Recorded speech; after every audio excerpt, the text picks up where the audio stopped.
Assalamualaikum warahmatullahi wabarakatuh.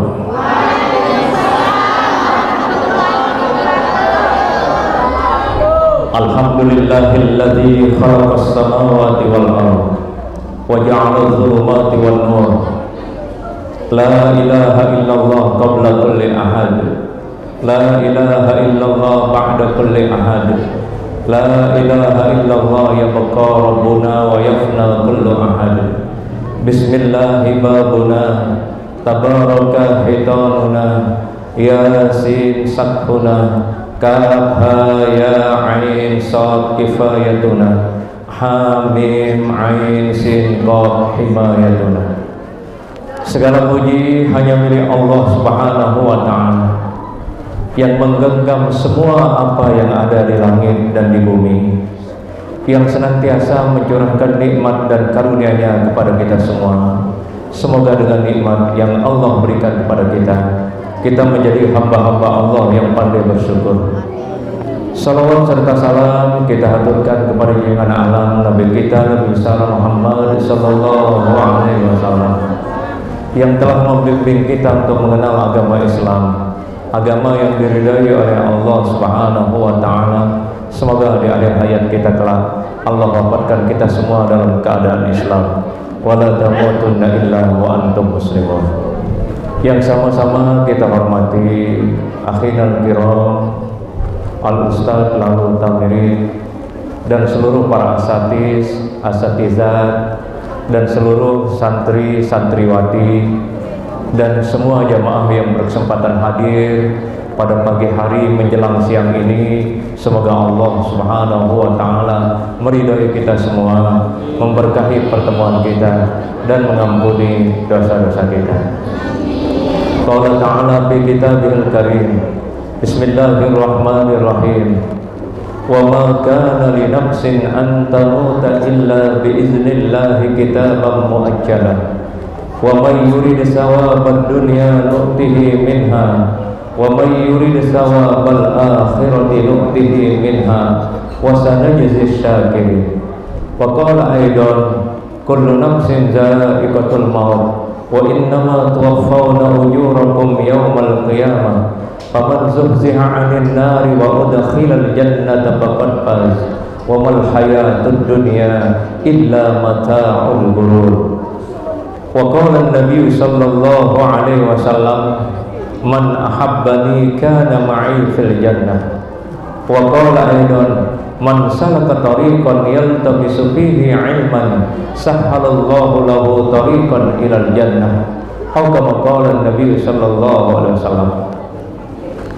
Dalam satu riwayat Rasulullah sallallahu alaihi wasallam mengingatkan kepada kita semua sebagai umatnya. Apa peringatan beliau? Akan datang suatu masa, akan datang suatu zaman di mana umatku mencintai yang lima dan melupakan yang lima. Yang pertama, umatku mencintai dunia dan melupakan akhirat. Yang kedua, umatku mencintai bangunan-bangunan yang megah dan melupakan kuburan. Yang ketiga, umatku mencintai kehidupan dan melupakan kematian. Yang keempat, umatku mencintai harta benda dan melupakan hisab. Dan yang kelima, umatku mencintai makhluk dan melupakan Allah Subhanahu wa ta'ala. Ini pesan baginda Rasulullah sallallahu alaihi wasallam mengingatkan kepada kita satu saat akan datang satu zaman, satu saat akan datang satu masa di mana orang banyak melupakan akhirat. Yang pertama kata beliau, umatku akan banyak mencintai dunia dan melupakan akhirat. Ingat saudara-saudaraku, dunia yang kita tempati ini tidak lama dan akan berakhir. Jangan sampai kita melupakan akhirat dengan kemudian mencintai dunia sepenuhnya. Dunia ini memiliki dua sifat dan memiliki dua hakikat. Sifat pertama, dunia itu kata Allah wa mal hayatud dunya illa mata'ul ghurur. Ketahuilah hidup di dunia ini, kehidupan dunia ini adalah mata'ul ghurur, senda gurau. Lalu sifat dunia yang kedua adalah la'ibun wa lahwun. Dunia ini adalah tempat permainan. Nah, sekarang bagaimana hakikat dunia? Kata baginda Rasulullah SAW, hakikat dunia juga ada dua. Yang pertama, ad-dunya darul amal. Dunia itu adalah tempat mengumpulkan amal. Lalu yang kedua, ad-dunya darul imtihan. Dunia itu adalah sebagai ladang ujian. Si pertama, dunia ini adalah mata'ul ghurur, senda gurau. Jangan sampai kita tertipu kemudian melupakan akhirat. Betapa ngerinya kehidupan manusia yang kemudian terus menggandrungi dunia tanpa mengingat akhirat. Maka ini yang dikhawatirkan oleh Rasulullah SAW. Kanggo tebere ketek luwek silahkan, kanggo tebere bangkat seluwek-luwek nah, kanggo tebere pabrik seluwek-luwek nah. Tapi jangan pabrik, jangan sawah itu melupakan kita untuk mengingat akhirat. Kata Allah Subhanahu wa taala di dalam surat Al-Munafiqun, ya ayyuhalladzina amanu la tulhikum amwalukum wala auladukum an dzikrillah. Hai orang-orang yang beriman, jangan kalian dilupakan, jangan kalian dilalaikan, kata Allah. Dua hal yang selalu membuat manusia lupa akan Allah. Yang pertama, amwalukum wala auladukum. Kata benang si nyuruh manusia lupa. Dengan hartanya dia terlena menghitung-hitungnya. Ada waktu sholat dia abaikan sholat, giliran diminta zakat dia abaikan zakat, giliran diminta sedekah dia abaikan sedekah. Ini yang dikecam oleh Allah Subhanahu wa taala di dalam ayat ini. Mereka sudah digolongkan oleh Allah menjadi kelompok-kelompok orang-orang yang rugi. Rugi bukan hanya sekedar di dunia, tapi rugi yang paling fatal, yang mengerikan, rugi yang mengenaskan, rugi yang membuat celaka adalah ketika rugi di akhirat. Apa kata Allah melanjutkan ayat itu? Ya ayyuhalladzina amanu la tulhikum amwalukum wala auladukum an dzikrillah wa may yaf'al dzalika fa ulaika humul khasirun. Ketika Allah sudah menisbahkan orang untuk menjadi rugi, maka dia akan rugi dari dunia sampai akhirat. Apa penyebabnya dengan lalai ingat Allah di dalam ayat ini? Kita diingatkan oleh Allah jangan sampai dua hal yang membuat kita lalai. Yang pertama tadi adalah amwal, yang kedua adalah anak-anak kita. Di dalam ayat lain Allah jawab ayat ini. Apa kata Allah Subhanahu wa taala? Yauma la yanfa'u malun wala banun illa man atallaha biqalbin salim. Pada satu ketika nanti ruh kita diangkat, dicabut oleh Allah, malun wala banun. Harta dan anak kita sudah tidak lagi berfungsi. Walau bagaimanapun banyaknya harta, tingginya pangkat dan kedudukan yang kita sandang di dunia ini, tapi ketika ruh kita ditarik oleh Allah Subhanahu wa ta'ala, maka semuanya itu tidak lagi berfungsi. Bapak Ibu, anak yang kita banggakan S2, S3, yang jadi dokter, yang jadi kejaksaan, yang jadi polisi, yang jadi tentara, yang jadi lurah, yang jadi camat, yang menjadi gubernur, semuanya itu kita tinggalkan. Satu yang kita bawa menghadap Allah, yakni yang disebut dengan qalbun salim. Makanya di dalam Al-Quran hati itu terbagi menjadi tiga. Yang pertama adalah hati yang sakit, yang kedua adalah hati yang mati, dan yang ketiga adalah hati yang selamat. Itu yang disebut dengan qalbun salim. Hati yang sakit, fi qulubihim maradun fazadahumullahu marada. Sementara hati yang mati, khatamallahu ala qulubihim wa ala sam'ihim wa ala absarihim gisawatun wa lahum azabun azim. Ini jenis-jenis hati. Ndak baik sampai dia sakit hati, ndak baik sampai dia mati atentah. Jadikan hati ini tetap hidup Bagaimana kita bisa menghidupi hati ini? Dengan banyak berzikir kepada Allah, dan jangan sekali-kali pelungguh dilalaikan oleh dua hal yang tadi. Kita kembali kepada pesan dan wasiat baginda Rasulullah SAW untuk akhir zaman. Khawatir sekali Nabi melihat umatnya kalau kemudian umatnya selalu sibuk dengan dunia, akhirat dilupakan. Ingat, akhirat itu adalah kehidupan yang kekal, di mana Allah akan meminta pertanggungjawaban kepada kita. Makanya Allah katakan,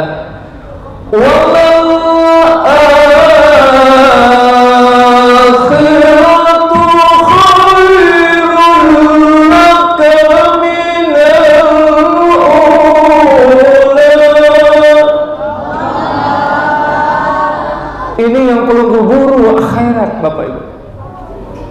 Makanya di dalam ayat lain Allah katakan juga, وَمَنْ أَرَادَ الْآخِرَةَ وَسَعَى لَهَا سَعْيَهَا وَهُوَ مُؤْمِنٌ فَأُولَئِكَ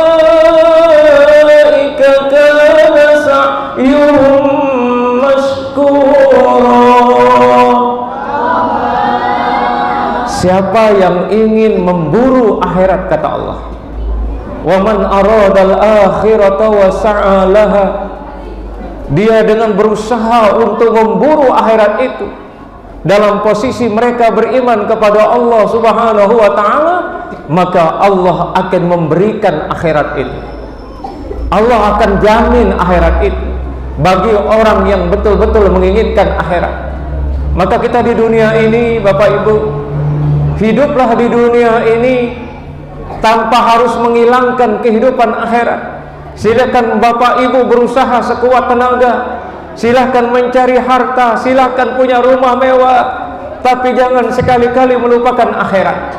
Ini yang dikhawatirkan oleh Rasulullah SAW. Dan Allah juga mengingatkan kita di dalam surat An-Nisa ayat 9, وَلْيَخْشَى الَّذِينَ لَوْ تَرَكُوا مِنْ خَلْفِهِمْ ذُرِّيَّةً ضِعَافًا خَافُوا عَلَيْهِمْ فَلْيَتَّقُوا اللَّهَ وَلْيَقُولُوا قَوْلًا سَدِيدًا. Takutlah kalian pada satu masa, kata Allah, pada satu hari, pada satu zaman, di mana kalau kalian meninggalkan keturunan-keturunan yang lemah. Para ulama menafsirkan ayat ini yang dimaksud dengan keturunan yang lemah, yang pertama adalah lemah iman, yang kedua lemah pendidikan, yang ketiga lemah ekonomi, yang keempat adalah lemah kesehatan. Si palang bayang lebon dunia ini apabila kita keluarga meninggalkan generasi yang lemah imannya, dia tidak sholat, tidak puasa, dan keluarga juga tidak menyekolahkan anaknya, tidak mendidik anaknya, maka Allah mengingatkan kepada kita, jangan sampai ada di antara kita semua yang hadir di tempat ini kemudian meninggalkan generasi-generasi yang lemah. Yang pertama lemah iman, ini yang paling berbahaya.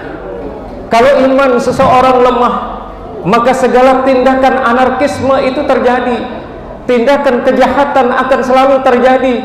Kenapa? Karena manusia itu labil, tidak ada yang mengendalikan dia yang namanya iman, tidak ada yang memfilter kehidupannya, tidak ada yang menjaga kehidupannya. Iman ini adalah filter terkuat di dalam diri manusia. Dan Allah letakkan di dalam hati manusia iman itu supaya tumbuh manusia dalam keadaan baik di permukaan bumi ini. Allah mengatakan di dalam Al-Quran surat Al-Anfal, bagaimana menumbuhkan keimanan itu. Wa idza tuliyat 'alaihim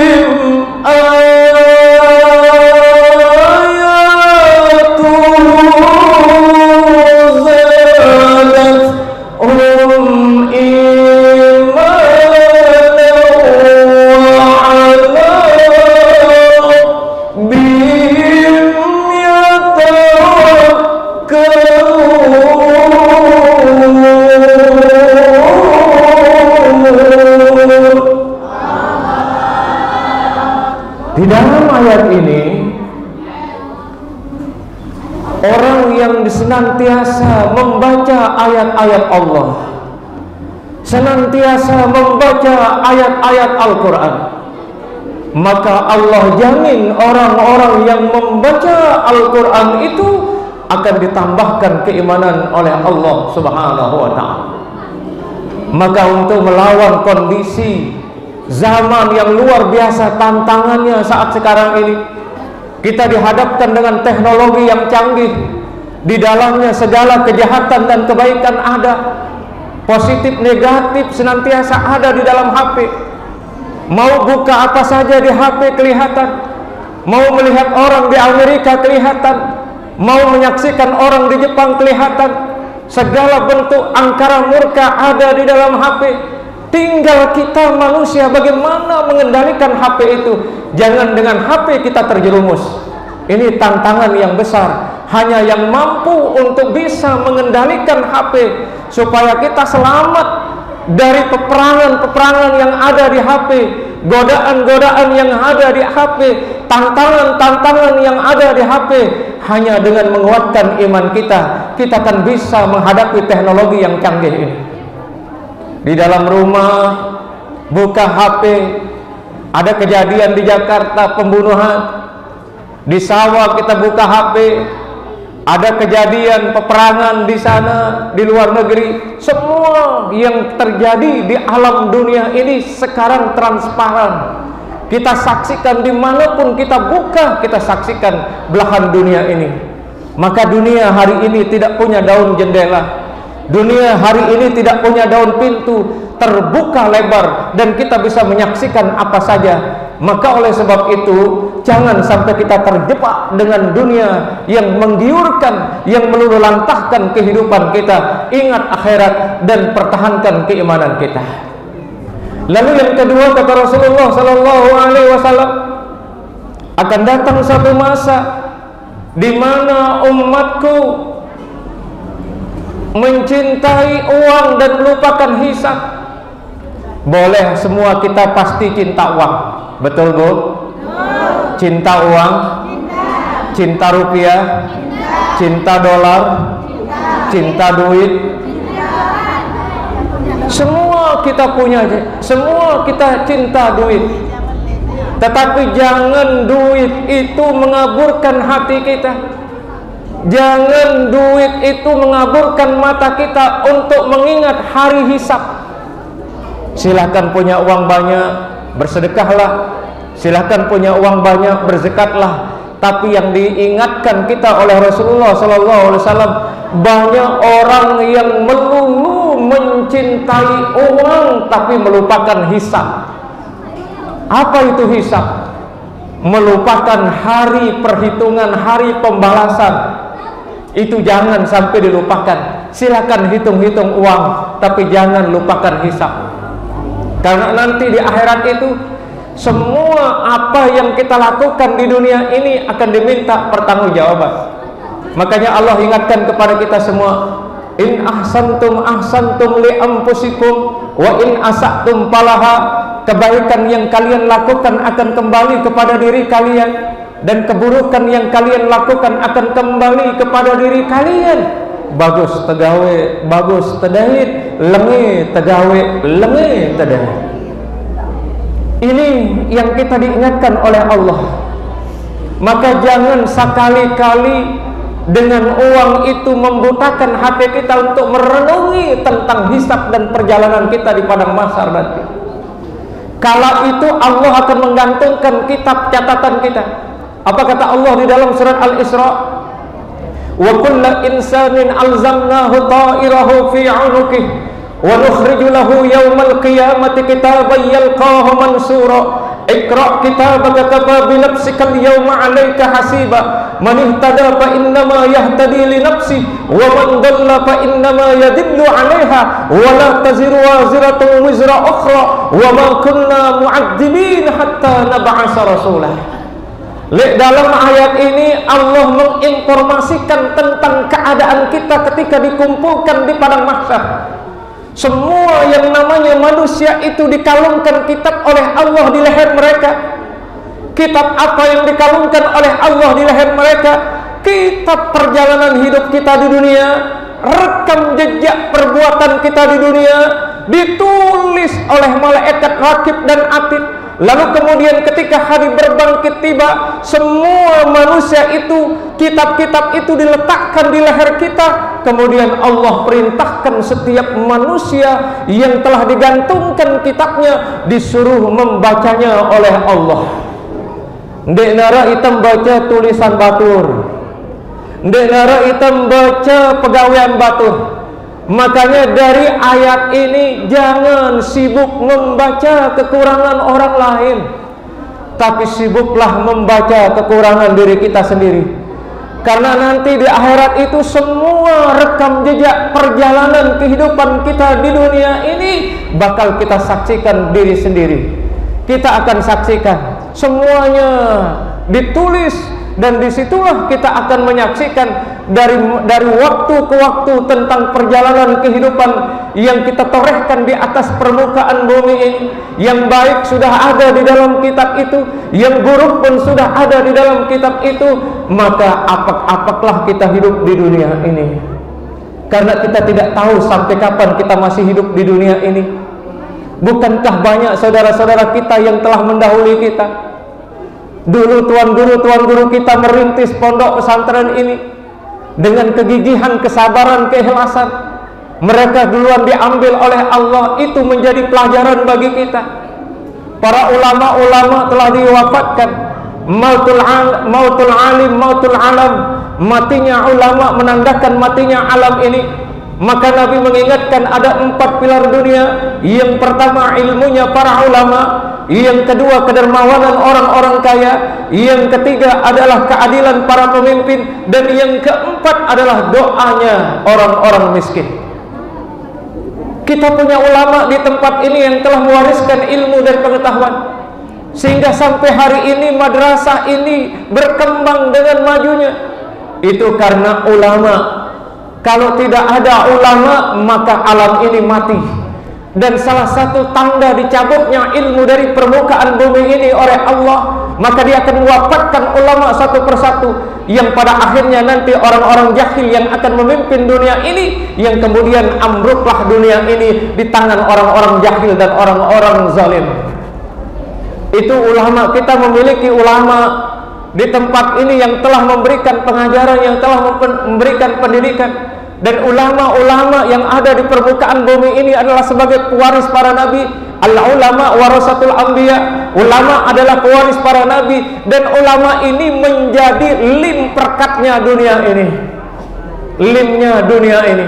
Makanya kata Imam Hasan Al-Basri, seorang ulama tasawuf, kalau tidak ada wali-wali di dunia ini, tidak ada ulama-ulama di dunia ini, dulu sudah dihancurkan alam semesta ini oleh Allah. Tapi karena banyaknya ulama di sana sini, banyaknya wali-wali Allah yang tersebar di permukaan bumi ini, maka sampai hari ini kita bisa nikmati dunia ini.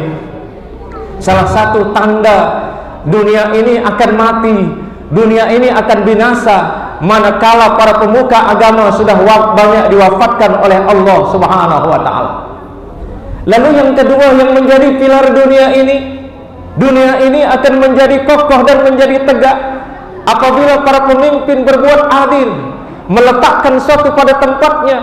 Namun sebaliknya, kalau para pemimpin berlaku curang, berlaku zalim, tidak adil pada rakyat, selalu mengabaikan hak-hak rakyat, maka dunia ini akan hancur. Idza wusidal amru ila ghairi ahlihi fantaziri sa'ah.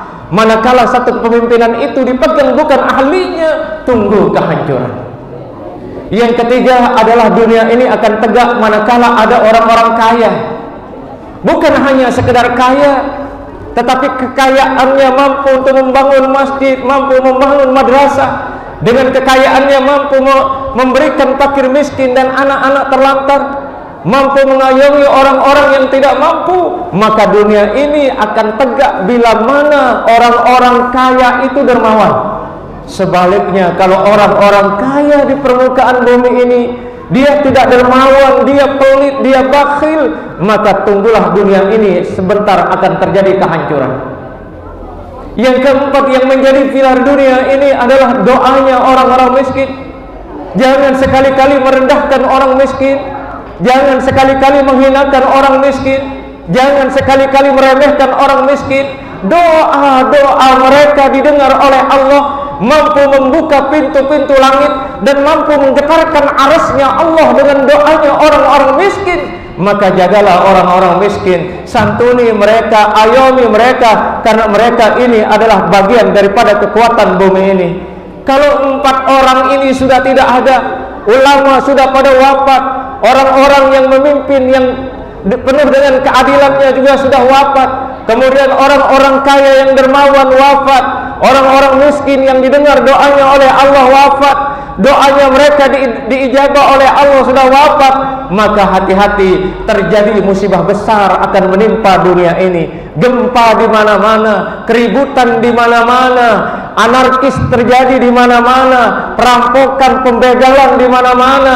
Bila mana 4 orang ini sudah tidak lagi peduli dengan alam semesta ini. Makanya Allah Subhanahu wa taala mengatakan, zaharal fasadu fil barri wal bahri bima kasabat aydin nas. Telah tampak satu kerusakan di darat dan di laut diakibatkan oleh tangan-tangan manusia. Abu Bakar Siddiq radhiyallahu anhu menafsirkan ayat ini, telah tampak kerusakan hati dan mulut manusia yang menyebabkan terjadinya alam ini rusak.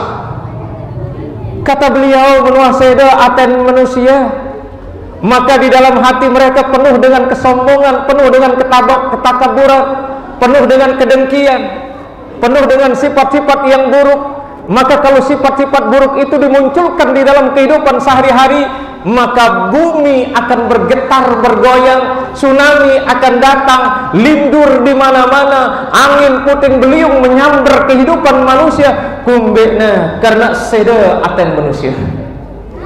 Dende sampai seda aten dah. Ini penafsiran Abu Bakar tentang zaharul fasadu fil barri wal bahri bima kasabat aydin nas. Lalu kata Abu Bakar Siddiq radhiyallahu anhu menafsirkan lagi ayat ini, telah rusak, telah tampak kerusakan mulut manusia.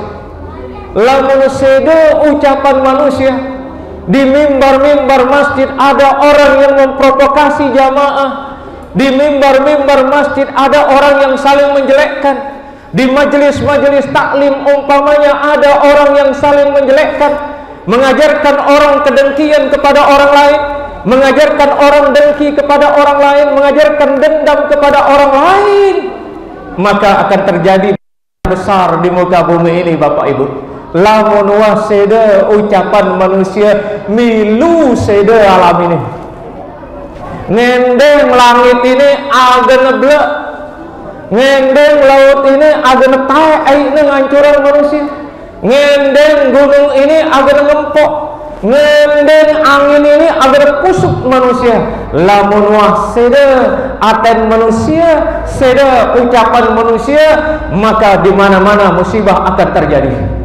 Maka jaga hati, jaga ucapan, dan jaga perbuatan, karena 3 hal inilah yang akan mendamaikan kehidupan kita, dan 3 hal inilah yang akan meluluh lantahkan dan menghancurkan kehidupan kita. Jelas Bapak Ibu? Kemudian yang ketiga, kata Rasulullah SAW, akan datang suatu masa di mana umatku banyak mencintai makhluk dan meninggalkan Allah. Nauzubillah min zalik. Ini kan udah terjadi Bapak Ibu.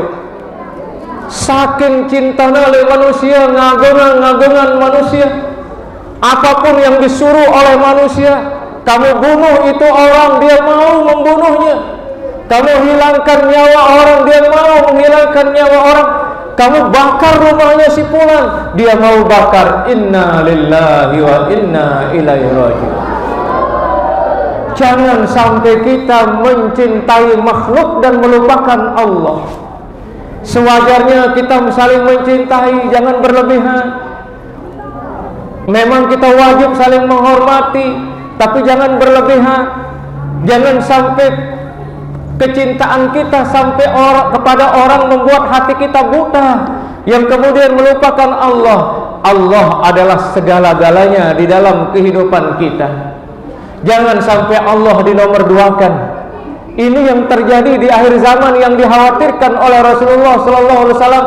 Akan datang satu masa di mana umatku senantiasa mencintai makhluk, papahna dengan je luar biasa cintanya, tapi ketika panggilan Allah belum mau dia datang memenuhi panggilan Allah. Contoh salat subuh, ketika kumandang azan, as-salatu khairun minan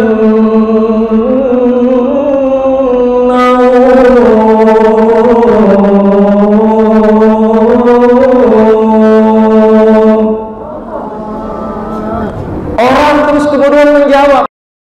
Orang yang mencintai makhluk bilang begini,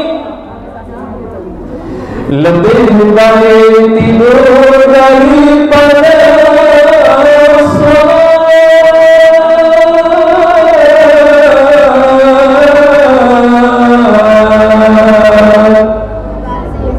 La ilaha illallah. Dia balik itu. Orang yang enggan sholat dia balik. Arian kutindu si sembahyang. Padahal di situ di panggilan azan itu sholat itu lebih baik daripada tidur. Tapi dibalik dia lebih baik tidur daripada sholat. Nah ini yang disebut lebih banyak. Tapi giliran seseorang memanggil dia, ada pemerintah manggil dia, lari dia sampai salah sendalnya, lain setue sandalnya berlari mengejar panggilan seorang yang dicintainya. Tapi ketika Allah memanggil, lemo, wah komat masih ya Allah. Ini yang sudah nampak di akhir zaman. Kalau pemerintah, kalau seorang manggil dia lari, tapi kalau Allah yang ngundang dia, inna lillahi wa inna ilaihi raji'un. Padahal undangan Allah luar biasa. Dan panggilan terbaik kata Allah di dunia ini adalah panggilan untuk melaksanakan sholat. Apa kata Allah? Wa man ahsanu qawlan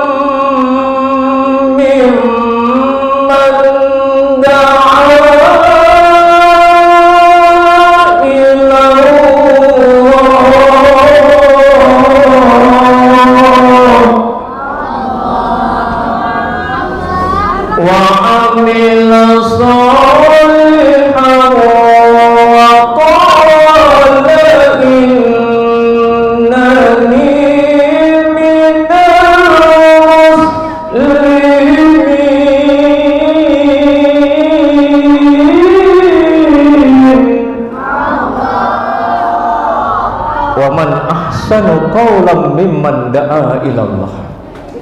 Siapa yang terbaik panggilannya, siapa yang terbaik ucapannya, kata Allah.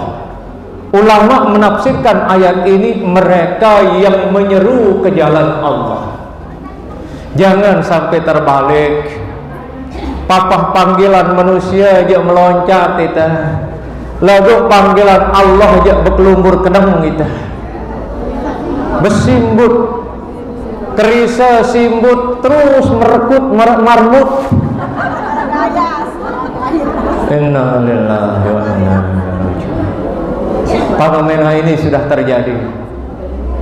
Bahkan manusia banyak mengendos sembahyang.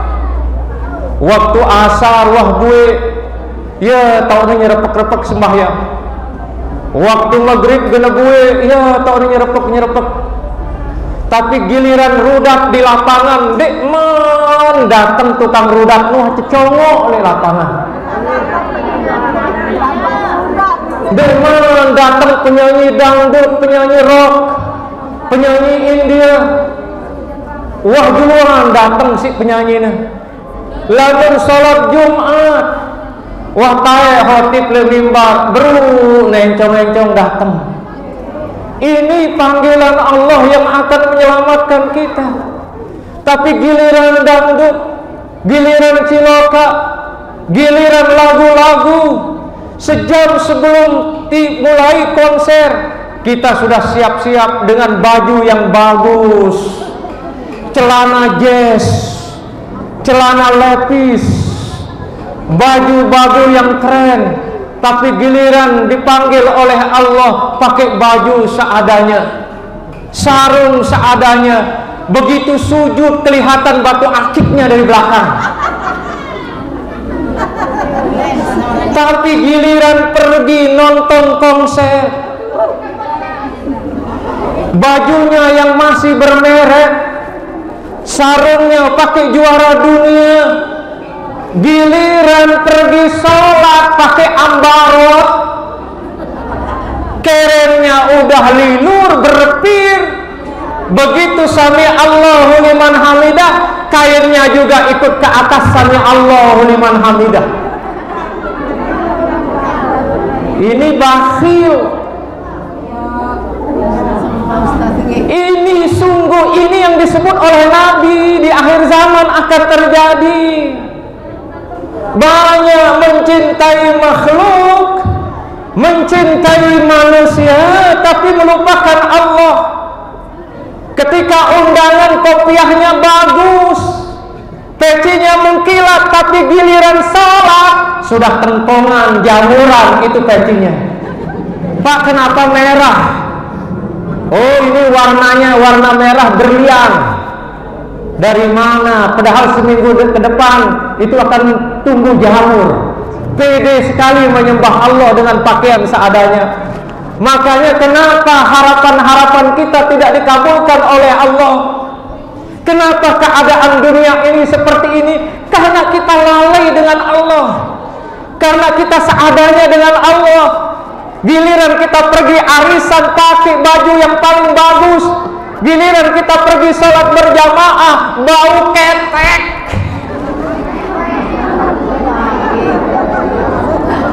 Baju bau sambal, baju bau bawang. Tapi nanti giliran pergi arisan bawa tas kecil isinya parfum, setiap 5 menit disemprot. Tapi giliran sholat pakai muknah yang sudah banyak tai kelikitnya. Betul. Nah, ini kan, ini keadaan yang sangat luar biasa. Ini keadaan yang dikhawatirkan oleh Nabi kepada kita. Kata Allah dalam Al-Quran nih, Bapak Ibu, ya bani Adam khudhu zinatakum inda kulli masjid. Wahai anak Adam, pakailah pakaian kamu ke masjid, pakaian yang indah-indah. Nah, mungkin lalu anak majelis taklim dan anak masjid, anak musola, semprot dulu pakaian dah, semprot dulu sujadah dah, semprot dulu muknah dah, kumbena agar seneng Allah Ta'ala kita ida. Karena apa? Innallaha jamil wa yuhibbul jamal. Allah itu demen, Allah itu indah, suka yang indah-indah. Ndek demen kita itu detil sa Allah Ta'ala. Ndek demen Allah Ta'ala kita itu rimon, pakaian terimon, semuanya rimon. Terus kita mau menghadap Allah, bagaimana sholat kita bisa diterima oleh Allah? Pakaian kita kotor, kemudian tempat kita juga kotor. Maka Allah mengingatkan, apabila wahai anak Adam kalian ke masjid, pakailah pakaian yang baik, pakailah pakaian yang bagus. Kenapa bagus? Kenapa baik? Karena Allah itu baik dan mencintai yang baik. Karena Allah itu suci, mencintai yang suci. Itu tolong ingat. Yang ketiga, pesan Nabi tadi, di akhir zaman banyak orang yang mencintai makhluk dan melupakan Allah Subhanahu wa ta'ala. Kemudian apa lagi? Nabi mengingatkan banyak orang membangun bangunan yang megah dan melupakan kuburan. Kita tidak salah membangun hotel tingkat 5, 6, 7, 8. Kita tidak salah kalau membangun rumah tingkat 2, tingkat 3, 4. Tetapi yang dikhawatirkan oleh baginda Rasulullah sallallahu alaihi wasallam ketika umatnya membangun bangunan-bangunan yang megah, mereka lupa akan kuburan. Ngumbe-ngumbe bagus balenta pasti ngentetama le longkak kubur. Betul? Khawatir Nabi karena luwe dengan beli bali salah balena mentereng tingkat telu, dia takut akan kematian. Dia lupakan kubur, dikirain kehidupannya kekal di dunia, dikirain rumah mewah yang seharga 4 miliar itu akan bertahan selama-lamanya. Enggak lah. Nabi Sulaiman punya kekayaan yang mengalahkan semua kekayaan manusia di alam semesta. Meninggal dunia, dia tidak bisa bawa kekayaannya meninggal dunia. Korun ditenggelamkan oleh Allah. Dia punya batangan-batangan emas yang begitu besar, diluluhlantahkan, dihancurkan oleh Allah. Tak ada 1 gram emas pun dibawa. Nabi Ibrahim alaihissalam memiliki kambing-kambing, ratusan ribu kambing. Beliau meninggal dunia, tidak ada 1 ekor kambing pun bisa dibawa. Walau bagaimanapun kayanya kita di dunia ini, maka tidak ada yang bisa kita bawa kecuali amal. Idza mata ibnu Adam inqata'a amaluhu illa min talatin. Apabila anak Adam itu meninggal dunia, maka terputuslah amalnya kecuali 3 hal. Yang pertama adalah sedekahun jariyah. Sedekah pelunggu itulah yang kemudian akan menyelamatkan kita. Kemudian ada ilmu yang bermanfaat yang pelunggu tuntut hari ini. Adik-adikku semua yang sedang menuntut ilmu ini menjadi bekal. Nabi mengatakan man salaka tariqan yaltamisu fihi ilman sahalallahu lahu tariqan ilal jannah. Siapa yang melangkahkan kakinya menuju tempat ilmu, maka Allah permudah jalannya menuju surganya Allah. Artinya pelungguh yang sedang menuntut ilmu adalah jalan untuk memudahkan kita menuju surganya Allah. Inilah tarekat yang disebut dengan tarekat jannah, jalan menuju surga. Dalam hadis lain juga Nabi mengatakan man kharaja fi talabil ilmi fahuwa fi sabilillah hatta yarji'ah. Barang siapa yang keluar menuntut ilmu, maka dia telah berjuang di jalan Allah. Man kharaja fi talabil ilmi fahuwa fi sabilillah. Dia adalah termasuk orang-orang yang berjuang di jalan Allah. Yang terakhir, bagi adik-adik, ada kuis. Siapa yang bisa jawab pertanyaan? Adik-adik tadi mendengar pengajian? Adik-adik tadi mendengar tausiah? Hadiah pertama 50.000. Pertanyaannya 1. Siapa yang bisa jawab maju ke depan ambil hadiah 50.000. Sebutkan 2 sifat dunia. Tadi kan saya sudah terangkat. Makanya kalau ada anak-anak sekolah pasti ada kuis. Ayo adik. Tadi kan saya sudah sebut sifatnya dunia. Atau kalau tidak bisa sifatnya dunia, hakikatnya dunia, ada 2 tadi. Ibu-ibu ada yang bisa jawab? Kasih 50.000. Atau yang bisa 4-nya saya kasih 100.000. 1 pertanyaan, 1 jawaban 25.000. Berarti 100. Angkat tangan, saya berdiri. 2 sifat dunia dan 2 hakikat dunia. 100.000. Saya keluarkan hadiahnya, dikirain kita ajak-ajak jaga. Tidak boleh kita ajak-ajak.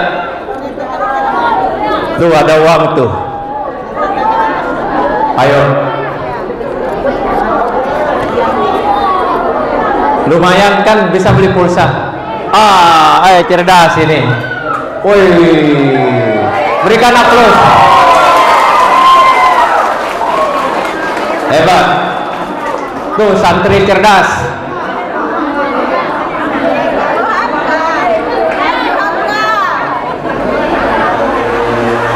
Ya kasih mic. Namanya siapa? Namanya. Assalamualaikum dulu. Iya, iya. Salam. Assalamualaikum warahmatullahi wabarakatuh.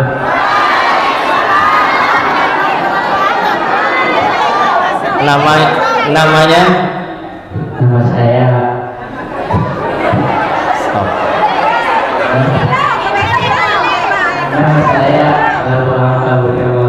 Oke, dijawab. Pertanyaannya, sebutkan 2 sifat dunia. Sifat pasti dan tidak pasti. Pasti dan tidak pasti. Wow. Terus kemudian hakikat dunia. Hakikat dunia. Apa hakikat dunia? Coba ambilin tas saya dulu. Tas kewa.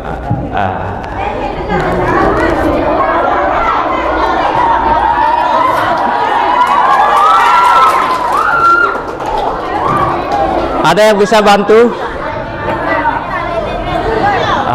Itu.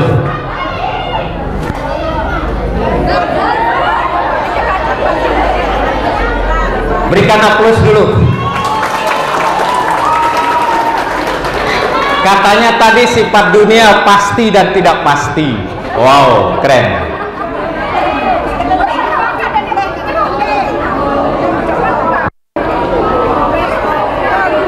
Ayo. Sifat dunia 1. Hakikatnya Tempat ujian dan tempat pembelajaran. Tempat ujian dan Pembelajaran. Bagus. Terus apa namanya sifat dunia? Oke. Jadi yang pertama, sifat dunia, wa mal hayatud dunya illa mataul gurur. Dunia itu senda gurau. Yang kedua, laibun wa mal hayatud dunya laibun wa lawalahun. Sifat dunia itu laibun wa lahun, permainan. Sekarang hakikat dunia, darul amal dan darul imtihan, ladang amal dan ladang ujian. Dua-duanya belum bisa jawab, tetapi karena dia sudah berani ke depan, maka silakan sama-sama 10.000 rupiah.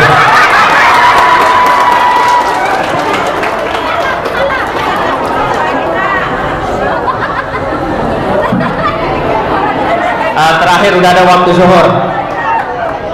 Pertanyaan terakhir. Sudah ada waktu zuhur. Baik, terakhir, terus kita sholat. Saya ingin menghadiahkan jam saya. Bagi yang bisa jawab, sebutkan 5 yang dicintai manusia dan yang dilupakan manusia akan terjadi pada suatu masa nanti. Nabi khawatir akan datang suatu masa di mana umatku mencintai yang 5 dan meninggalkan yang 5. Saya serahkan jam saya. Ibu-ibu barangkali ada yang mau sorban saya, silahkan jawab. Insya Allah jam ini kalau dijual masih laku 500.000. Ini jam ini di atas 1 juta Bapak Ibu. Silahkan, saya ikhlas bawa jam saya kenang-kenangan. Tapi jawab, adik-adik, tadi dengar ceramah enggak? Kan apa kata Rasul? Akan datang suatu masa di mana umatku mencintai yang 5 dan meninggalkan yang 5. Yang bisa jawab silakan maju, adik-adik yang laki miliki jam ini. Mana? Siapa? Ada siswa? Guru? Boleh guru juga, ayo. Wah, bagus. Boleh. Kalau di tangannya beliau kekecilan jam saya, tapi ambil. Ya, silakan. Ada Pak Guru ini. Silakan. Tolong didengar. Berikan aplaus dulu buat Bapak gurunya. Silakan Pak Guru. Yang pertama, yuhibbud dunya wa yansul akhirah. Mantap. Mencintai dunia melupakan akhirat. Bagus. Yang kedua, mencintai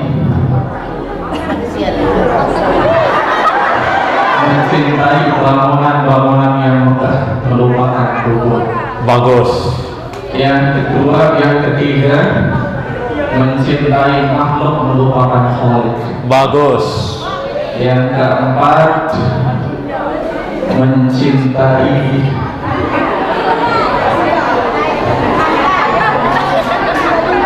Berikan aplaus dulu. Iya, jamnya silahkan, saya sudah angkatkan. Tinggal berapa? Tinggal 2. Segera miliki jam ini. Sayyidina Muhammad. Baik. Saya hitung sampai 5. Ya, ulang. Pertama, mencintai dunia melupakan akhirat.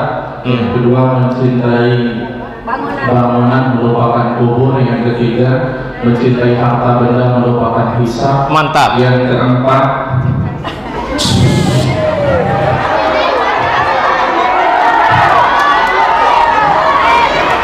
jangan buka HP. Oke. mencintai dunia melupakan akhirat, mencintai makhluk melupakan khalik, mencintai bangunan melupakan kubur, mencintai harta benda melupakan hisab. Bagus. Dan yang terakhir, mencintai kehidupan melupakan kematian. Ya. Sekarang uraikan satu saja. Contohnya satu saja. Contohnya satu, banyak orang yang mencintai bangunan-bangunan yang megah. Mereka memperbagus kehidupan tempat mereka tinggal di dunia, tetapi lupa memperbagus tempat mereka tinggal di akhirat. Mantap, iya. Bagus, alhamdulillah. Dia sudah dapat jam saya. Ada yang mau sorban, uraikan pengajian saya. Satu sorban 200.000 uang.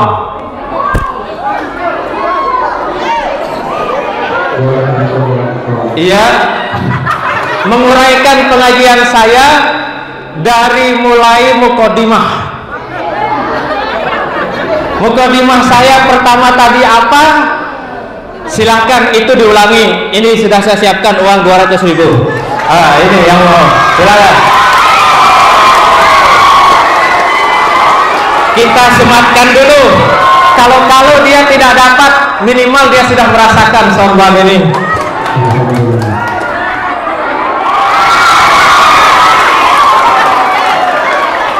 Ya, tambah lagi hadiahnya nanti saya kasih ini. Bismillahirrahmanirrahim. Assalamualaikum warahmatullahi wabarakatuh.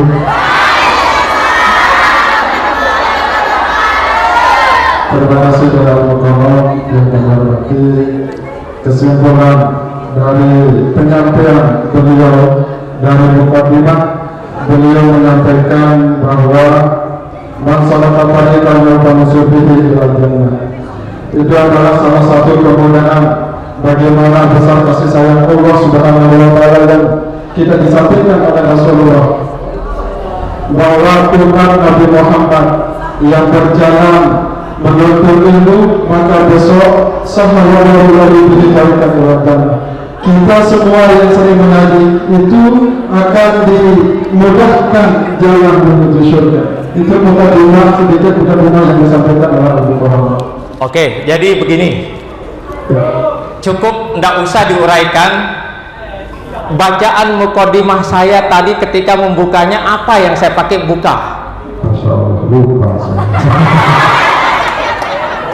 Hanya muqaddimah saja, tidak usah uraikan. Kalau tadi itu kan terakhir itu.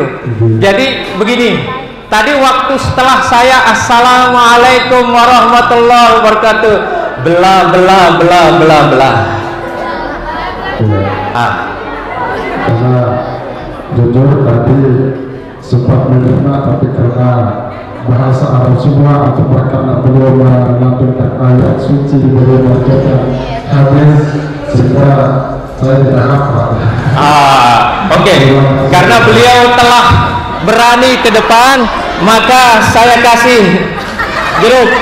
Ya Allah berkahi. Berikan aplaus. Oke. Lain kali kalau tiang ngaji, kalau ada santri pasti ada kuis. Tadi alhamdulillah jam saya sudah pergi ikhlas. Nah, tinggal sorban saya belum pergi. Ibu-ibu mau nggak? Angkat tangan siapa yang mau?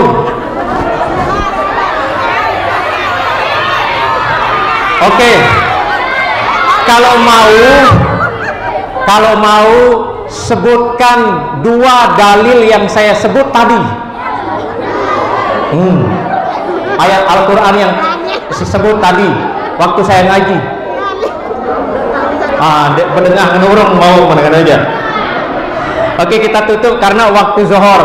Udah kita dipanggil oleh Allah tadi pengajian kita, jangan sampai kita luput sementara panggilan Allah telah bergema. Kita mau sholat jamaah. Burung irian, burung cendrawasih, sekian dan terima kasih. Burung petuk, burung kecil, itulah burung dermaji. Assalamualaikum warahmatullahi wabarakatuh.